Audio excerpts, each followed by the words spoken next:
कदा, इसका मतलब क्या होता है, थोड़ा बहुत रिलेट करके पढ़ेंगे तो चीजें आसान होंगी। इन सब चीजों को याद करना बेवकूफी है, मूर्खता है। वीडियो अच्छा लगेगा तो लाइक कीजिएगा, चैनल को सब्सक्राइब कीजिएगा ताकि अपडेटेड कंटेंट मिल सके जो परीक्षाओं में पास कराने के लिए आपको हेल्प करे। चलिए, पहला प्रश्न है कि कस्य विचारे मानवा भाषा अधिग्रहण यंत्रेण सहजायन्ते यत तान भाषाधिगमे सहायकम भवति। मतलब भाषा अधिग्रहण से, देखिए सारी चीजों को आपको नहीं पढ़ना और ना ही वहां पर अर्थ बनाने की कोशिश करना। मैं आपको फिर बोल रहा हूँ, इंग्लिश सीखते समय बच्चे गलती क्या करते हैं, इंग्लिश पढ़ करके उसका हिंदी अनुवाद करने की कोशिश करते हैं। इतना दिमाग मत लगाइए, आप बस एक टर्म को पकड़िए, भाषा अधिग्रहण की बात की जा रही है, मतलब भाषा अधिग्रहण के बारे में बात कौन करता है, ठीक है। कि भाषा जो ऐसा चीज है जो कि मतलब भाषा को सीखने में सहायता प्रदान करता है, एक यंत्र होता है अपने दिमाग में, तो वो भाषा अधिग्रहण यंत्र की बात की जा रही है। किसने बोला था, चॉम्स्की ने बोला था, बात खत्म हो गई। इसके आगे दिमाग लगाना ही नहीं है आपको। दिक्कत यहाँ होती है हम ज्यादा दिमाग लगाने लगते हैं, वो नहीं करना है आपको, ठीक है। भाषा अधिग्रहण यंत्र एक होता है जिसको हम लोग बोलते हैं एलईडी, लैंग्वेज एक्विजिशन डिवाइस, ये फुल फॉर्म भी पूछा जाता है। इसका मतलब ये है कि आपके दिमाग में होता है, धीरे धीरे अपने आप ही दिमाग जो है पढ़ना लगता है, चीजों को सीखने लगता है, भाषा को सीखने लगता है। वाइगोत्स्की सामाजिक संस्कृति के बारे में बात करते हैं। ब्लूम टैक्सोनॉमी के बारे में आपने सुना ही, स्किनर क्रिया प्रसूत के बारे में बात करते हैं, ठीक है। अब यहाँ पर देखेंगे दूसरा प्रश्न है, निम्नलिखितेषु का शब्दावली वाइगोत्स्की इत्यस्य सामाजिक सांस्कृतिक सिद्धांतेन सह संबंधा नास्ति। मतलब कि यहाँ पर बात की जा रही है सामाजिक सांस्कृतिक सिद्धांत नास्ति के बारे में, कि मतलब कि वाइगोत्स्की का सामाजिक सिद्धांत जो है सामाजिक सांस्कृतिक सिद्धांत नहीं है। तो परस्पर सामाजिक संपर्क है ही, पर्व निर्माणम, ठीक है। समीपस्थ विकास का क्षेत्र जड़पीढ़ी, जो मैंने आपको बताया है कि जैसे कुछ चीजें आपको पता है पहले से ही, कुछ चीजें आप किसी की हेल्प के सहारे सीखने की कोशिश करते हो, जैसे कि वो पाड़ बोला जाता है।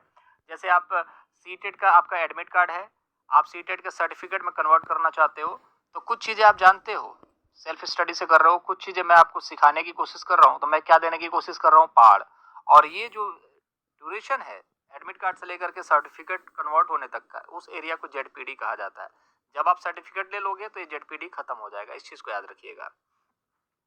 तो भाषा अधिग्रहण की बात करेंगे तो भाषा अधिग्रहण तो चॉम्स्की ने बात करी थी ना, तो चॉम्स्की बात करते हैं भाषा अधिग्रहण के बारे में, वाइगोत्स्की का नहीं है, मतलब चॉम्स्की का है भाषा अधिग्रहण, इससे पहले हमने देखा है। तो इस तरीके के पेडागोजी के कुछ क्वेश्चंस आते हैं, बच्चे इस पे परेशान हो जाते हैं कि सर क्या करें।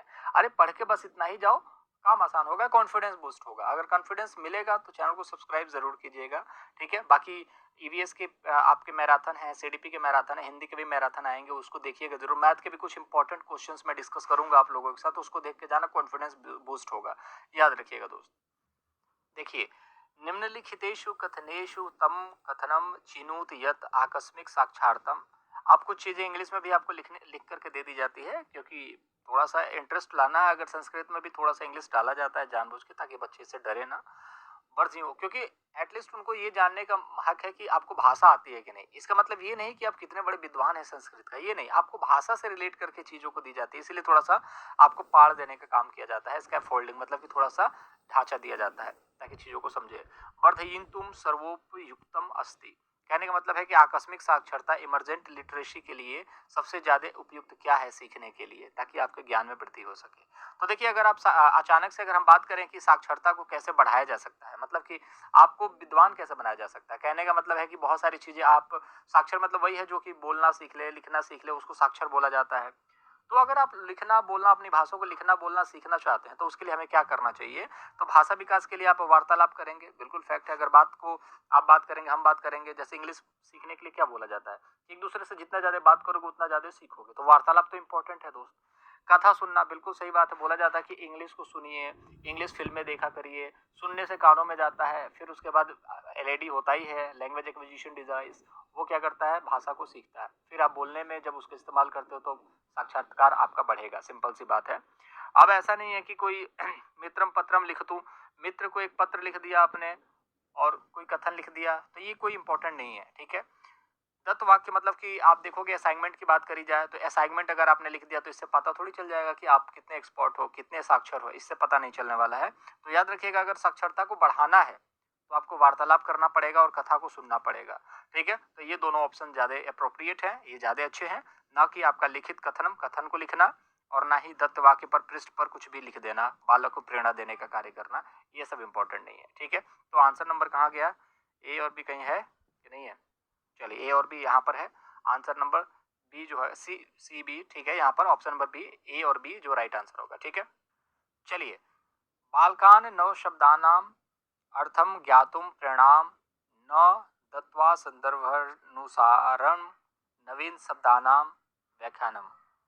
यहाँ पर इसका जो अर्थ है यही है कि किसी बालक को नए शब्द का अर्थ ज्ञात करने के लिए प्रेरणा न दे करके संदर्भ के अनुसार नवीन व्याख्या क्या कहलाता है, ठीक है, व्याख्या देने से क्या होगा, तो बालक के अंदर क्या हो जाएगी, भ्रांति हो जाएगी क्या, मतलब किसी नए शब्द को सीखने के लिए प्रेरणा नहीं देना है, संदर्भ के अनुसार नए चीजों को सीखने के लिए व्याख्या करना है।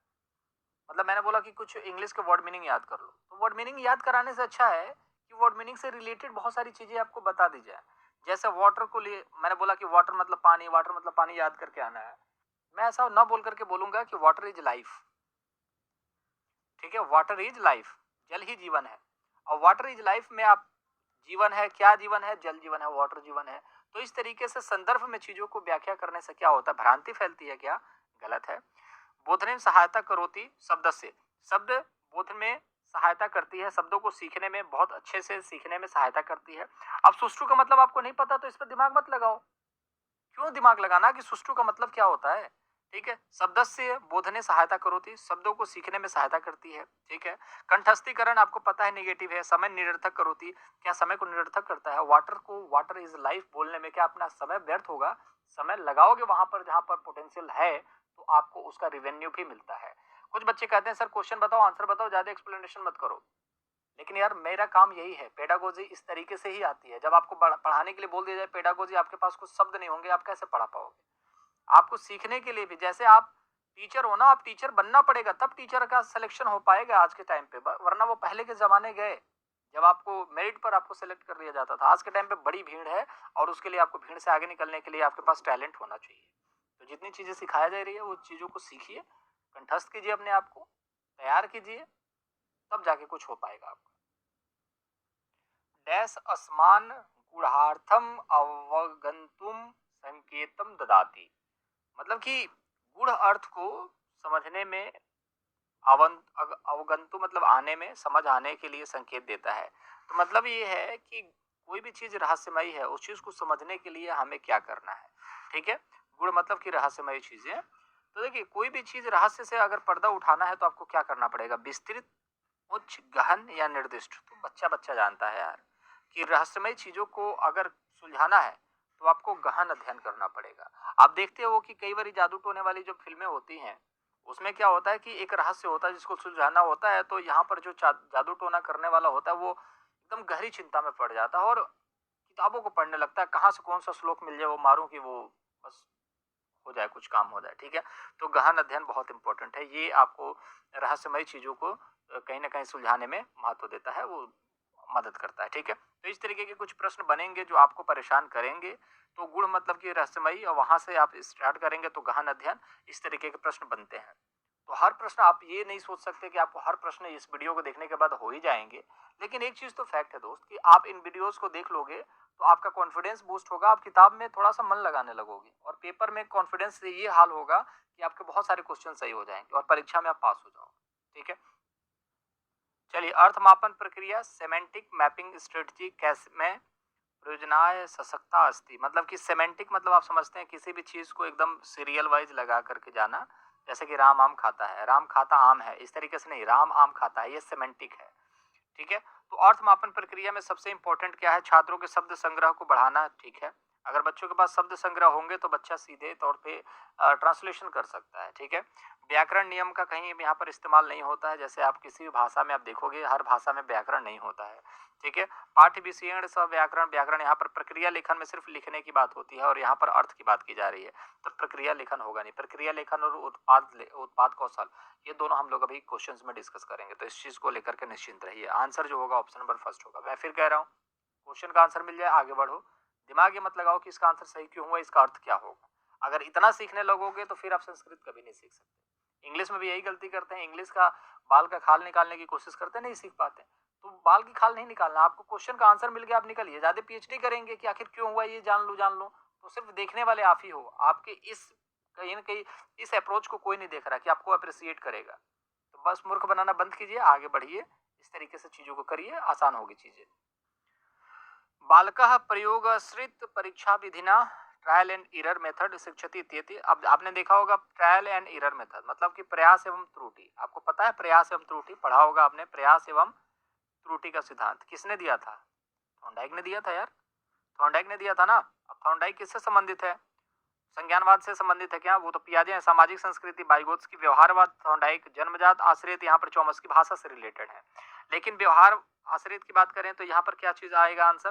Trial and error. तो बात खत्म। ये पूरा पढ़ने की जरूरत ही नहीं है ना। ट्रायल एंड एरर यहाँ पर देखने को मिल रहा है। अस्थि मतलब है। अब यहाँ पर नास्ति होता तो यहाँ पर अपोजिट हो जाता। लेकिन ट्रायल एरर जो है एक ही बंदा होगा, वो है अस्थि। अस्थि मतलब है कौन? वो है व्यवहारवादी सिद्धांत। ठीक है, तो इस चीज को इस तरीके से टैकल करना है। थोड़ा सा आपको टाइम लगेगा लेकिन चीजें आसान आपके लिए भी होंगी। कठोराभ्यास निम्नलिखित शुक्स्य मुख्य पद्धति अस्ति। देखिए आपने टैगवर्ड की वीडियो नहीं देखा है तो टैगवर्ड की वीडियो जरूर देखिएगा।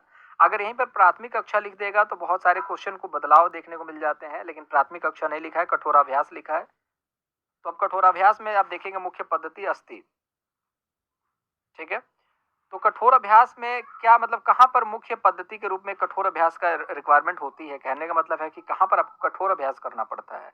समग्र भाषा पक्ष में भाषा सीखने में कहीं भी कठोर अभ्यास की रिक्वायरमेंट होती नहीं। अभ्यास मतलब समझ ही रहे हैं कि अभ्यास करना पड़ता है किसी चीज के लिए।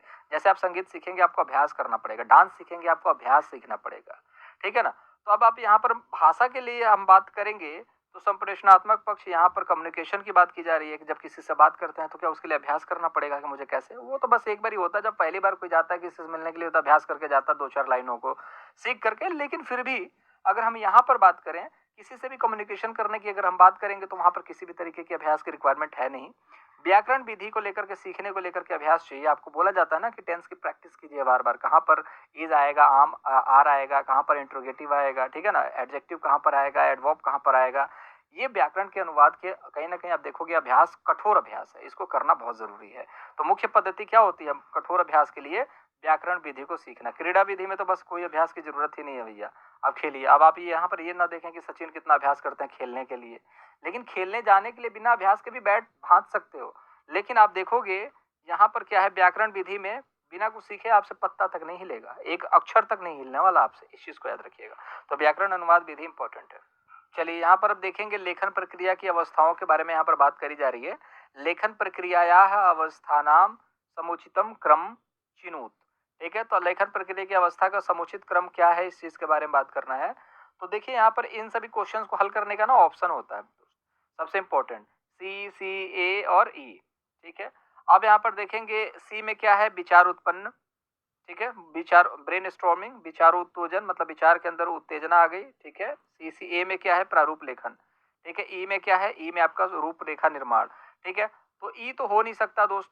क्यों नहीं हो सकता? आपको भी पता है कि रूपरेखा जब निर्माण होगा उससे पहले विचार आएगा, तब जाकर के रूपरेखा का निर्माण होगा।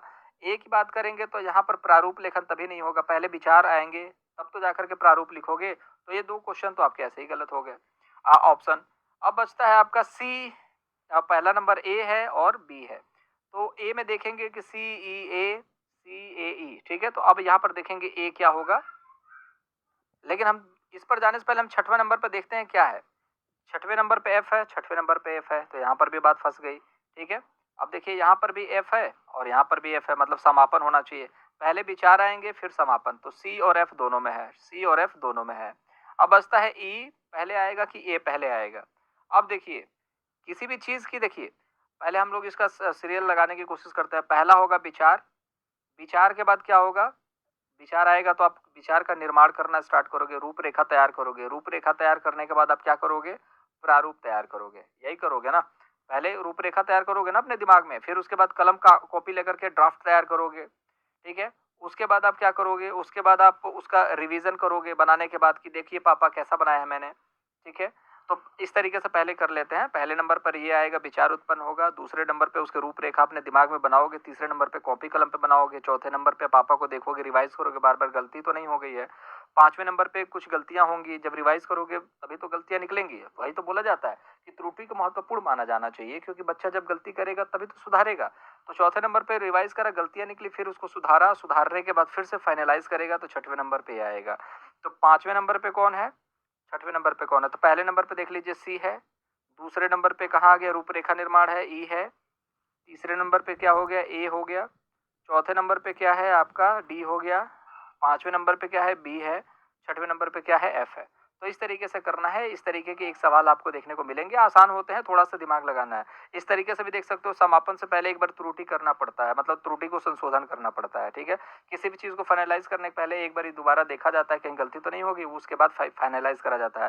तो एफ के पहले आपका डी आएगा फाइनलाइज करने के लिए, तो यहाँ पर याद रखिएगा, सॉरी यहाँ पर ये तो गलत हो गया, एफ के पहले आप क्या आएगा, बी आएगा, ठीक है, फाइनलाइज करने के लिए। तो ये वाला आंसर जो आपका राइट आंसर हो जाएगा। एक प्रश्न है कि पठने लेखने च बालके कृता त्रुटिया कथितुम शक्यन्ते, ठीक है। तो पठन लिखन में बालक को त्रुटि के लिए क्या कहा जा सकता है। तो यार जब बच्चा पढ़ेगा लिखेगा तो उससे गलतियां होंगी, तो ये क्या भाषा शिक्षण का सोपान है। भाषा शिक्षा में बाधा देगा, गलतियां होंगी तो यार बाधा कैसे देगा। भाषा प्रवाह प्राप्त मार्ग बाधा, मतलब कि बच्चा जब पढ़ना लिखना सीख रहा है तो गलतियां तो होंगी, तो ये बाधा का काम नहीं करती है, ठीक है। भाषा शिक्षण व्यक्ति असमर्थता, भाषा शिक्षण को व्यक्त करने में असमर्थ है, ये भी गलत बात है। ये भाषा शिक्षण का एक सोपान है, क्योंकि जब बच्चा गलतियां करेगा तभी तो सीखेगा। हर कोई बच्चा जो है क बनाना ऐसे ही नहीं सीख गया पहली बार में, और ना ही ए बनाना सीख गया। अगर पहली बार में बच्चा क बनाना सीख करके आपकी तरफ मुस्कुरा के देखे, आप डर जाओगे, कहोगे अरे बाप रे राक्षस पैदा हो गया घर में, ठीक है, या भगवान का रूप आ गया घर में कि के बनाना सीख गया, मतलब ए बनाना सीख गया। तो बच्चे गलती करते हैं, क्योंकि आपको भी पता है आप ना तो राक्षस हो